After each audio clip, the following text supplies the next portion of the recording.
Lorsqu'on clique sur le lien qui nous permet d'entrer dans la salle du cours, la page suivante s'ouvre dans notre furteur, c'est-à-dire ce qui nous permet d'accéder à Internet, que ce soit Safari, Chrome ou Firefox. La première chose à faire est de donner à notre furteur l'accès à notre micro et à notre écran afin qu'on puisse participer à la réunion. En cliquant sur le bouton Request Permission, le furteur ouvre cette fenêtre-là pour nous demander de l'autoriser. Donc on clique sur Autoriser et maintenant notre image est enregistrée avec la caméra et notre son est enregistré sur le micro de sorte que les participants peuvent nous voir et entendre ce qu'on dit. Il faut ensuite cliquer sur Join Meeting pour entrer dans la salle de cours virtuelle.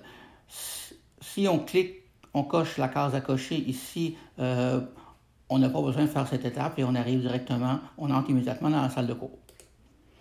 Une fois qu'on est dans la salle de cours, on voit notre écran, la caméra qui nous affiche sur une vignette. Les autres participants ont chacun une petite fenêtre comme ça où ils apparaissent. On peut choisir la façon dont chaque participant apparaît à l'aide des 3 petits points ici dans le coin supérieur droit de l'écran des participants. Ici, donc, on peut afficher en plus grand. Donc, à ce moment-là, ce participant-là, généralement, c'est le professeur, apparaît en plus grand. On peut aussi le mettre en plein écran. Donc, à ce moment-là, il occupe tout l'espace dans l'écran, ce qui est particulièrement intéressant pour lorsque le professeur affiche sa présentation. Et on peut aussi, donc, lorsqu'on sort du mode plein écran, on a encore le choix entre Minimize ou Maximize, donc différentes grandeurs. En bas, il y a quelques outils qui me permettent de faire certaines fonctions. Le premier me permet de fermer la caméra, donc à ce moment-là, les participants ne nous voient pas. Le deuxième permet de fermer le micro. À ce moment-là, les participants ne nous entendent plus.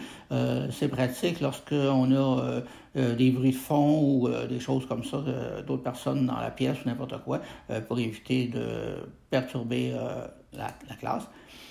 Le troisième permet de partager notre écran.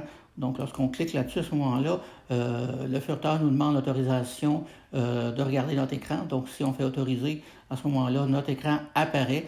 Une fois que l'écran apparaît, évidemment, on peut faire afficher d'autres choses dans l'écran, donc d'autres logiciels, d'autres applications, n'importe quoi. Donc, tout ce qu'on voit sur notre écran ici apparaît et les autres peuvent le voir. Si on clique sur Stop, bien évidemment, cet écran-là disparaît. Chat permet d'envoyer des petits messages aux autres personnes et finalement, quitter nous permet de sortir de la salle et à ce moment-là, ça disparaît.